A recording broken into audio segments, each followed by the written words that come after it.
Today we are going to see the story behind the protests in America over George Floyd's death. George Floyd, an 46-year unarmed black man, was arrested for a counterfeit $20 bill in a food grocery store in Minneapolis, a city in the United States. Police officers surrounded the suspect George Floyd, pulled him out of his vehicle and tried to handcuff him, but Floyd refused to get handcuffed. One of the police officers managed to control him by kneeling at the back of his neck for several minutes. That leads to death of George Floyd despite the pleading of Floyd that "I can't breathe." This entire brutal scenario had been recorded as video and gone viral. After this incident, people in Minneapolis started their protest against the cruel act of those white officers killing George Floyd, and protesters set fire to one of the police buildings in Minneapolis. Jacob Frey, the mayor of Minneapolis City, has fired all the 4 police officers who involved in George Floyd's death. But people gradually started protesting in many cities of the United States, claiming to have severe charges on those officers as justice for George Floyd.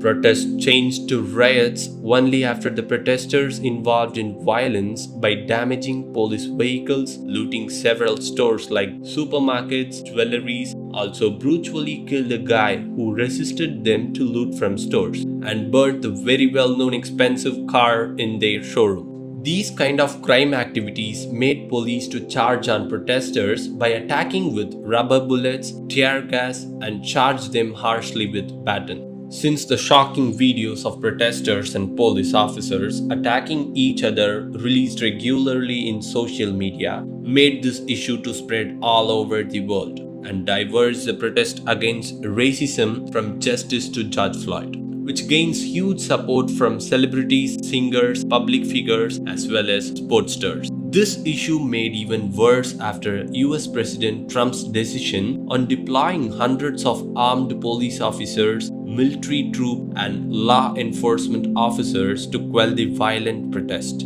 He also claims protesters as anarchists, looters, rioters, and Antifa terrorists. Consequently, protesters started to march against the White House in Washington City, which leads Trump to stay in the safety bunker underneath, and also raised a shield around the White House for protection. Apart from corona crisis, this protest could also have an impact in Trump's polls by favoring the poll for his rival Joe Biden in the upcoming president election. America is already facing a tough time to battle with pandemic corona. This past week after the George Floyd's death have seen more riots, injuries, death, looting, and insecurity for citizens and police from each other.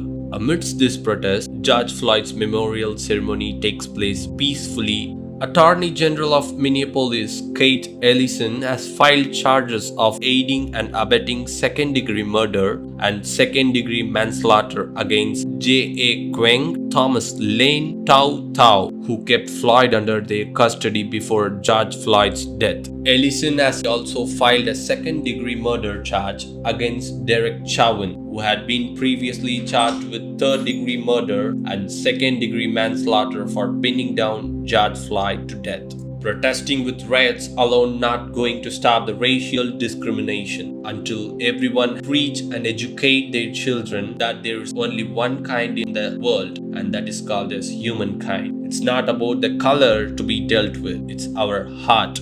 Hope the situation gets normal and people to get united with peace in America.